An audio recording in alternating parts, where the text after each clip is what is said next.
Hello friends, before I move on, I would like to repeat two important points. That is the very purpose of my all classes, even the classes which I am going to take later. Number one is you should get your dream job. How is that possible? By enriching your communication skills. You may not know, thousands of engineering candidates, even after completing their degree, they remain unemployed for years together. Do you know why? Because their communication skills are not up to the mark. One of my friend's daughter remains unemployed for 5 years after her graduation. Why? Her language is pathetic. So please understand, if you are so determined to enrich your language, you are sure of getting a job. Otherwise, you will have to be satisfied with a meager salary. So the better the language, the better the job. Okay, now let me just take up the first one. Enter and enter into. You would have come across lots of people saying, when I entered into my room, when I entered into the kitchen.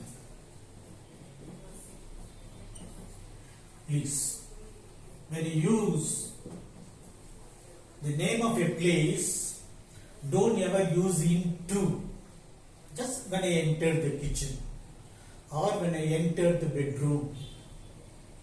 So, enter is not followed by into, followed by the name of a place. Please keep in mind.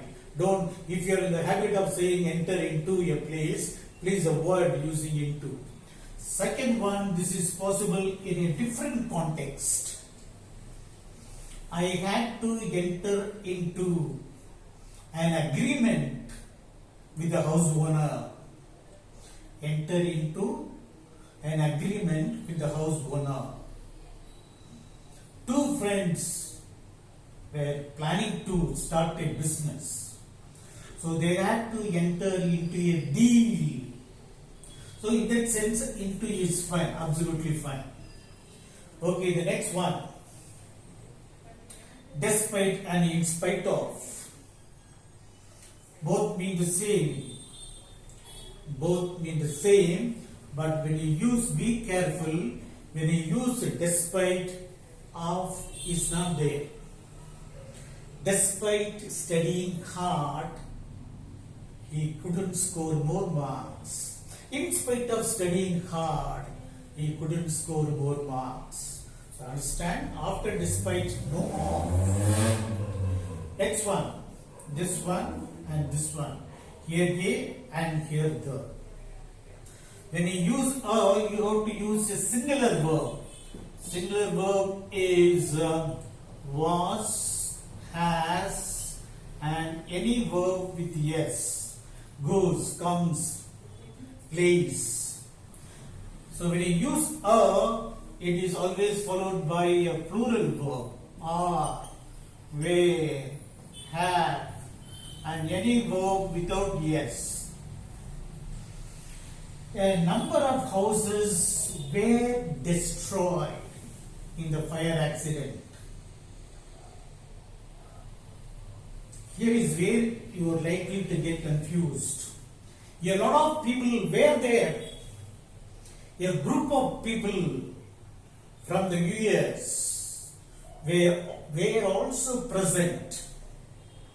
A group of people, a lot of people, a great number of people, plural verb. Whereas when you use the, it becomes specific. It becomes specific. The number of houses, or rather the number of houses that were destroyed, the number of houses that were destroyed was just 20. Or perhaps you can say the number of boys absent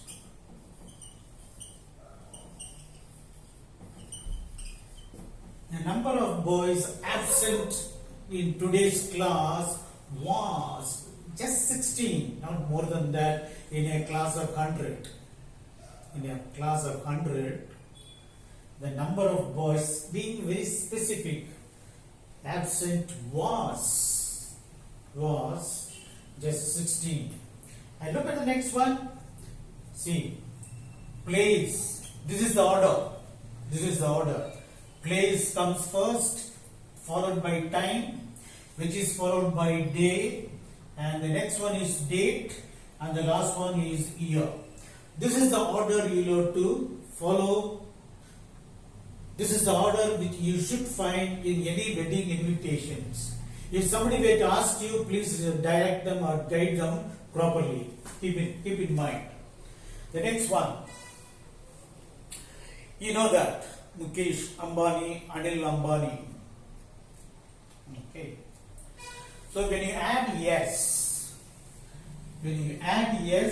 preceded by the, you can. There is nothing wrong in it. The Ambanis, it refers to the entire family, all the members of Mr. Mukesh Ambani. So hence to be followed by a plural verb. To be followed by a plural verb. The Ambanis were at Jamshedpur sometime a few days back. Plural. All that I wanted to say was you have got to use a plural verb.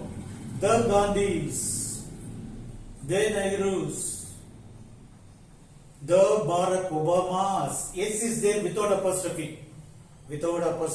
Plural verb. Look at the next one. The Chief Minister, the Prime Minister. I don't know whether you are able to infer anything from here. Before any designation, you have to use only the. The manager, the director, the principal, the personnel officer. Okay. Before any designation, you have to use only the. Okay, look at the next one.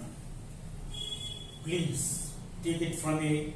The next one is very, very important because most people go wrong here. If clauses, there are 3 types.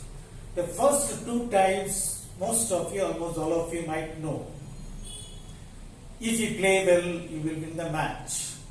If you study hard, you can pass the exam or you will pass the exam. Okay. If you sleep early, you might get up early. You know that.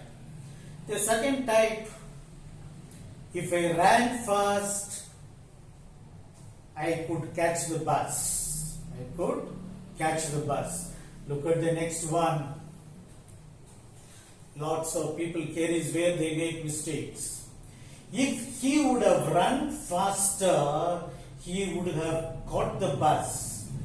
Not, this is the conditional clause. Not would have, had.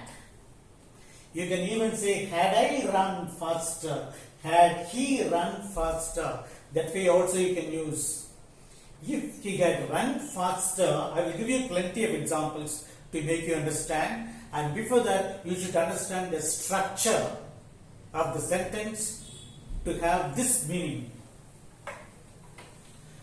In the first one,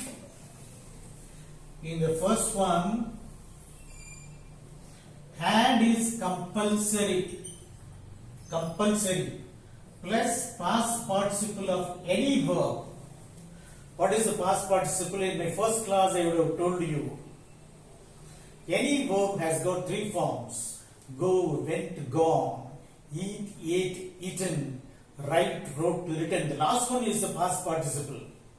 Break, broke, broken. Broken is the past participle. burst, burst, burst. The last one is the past participle.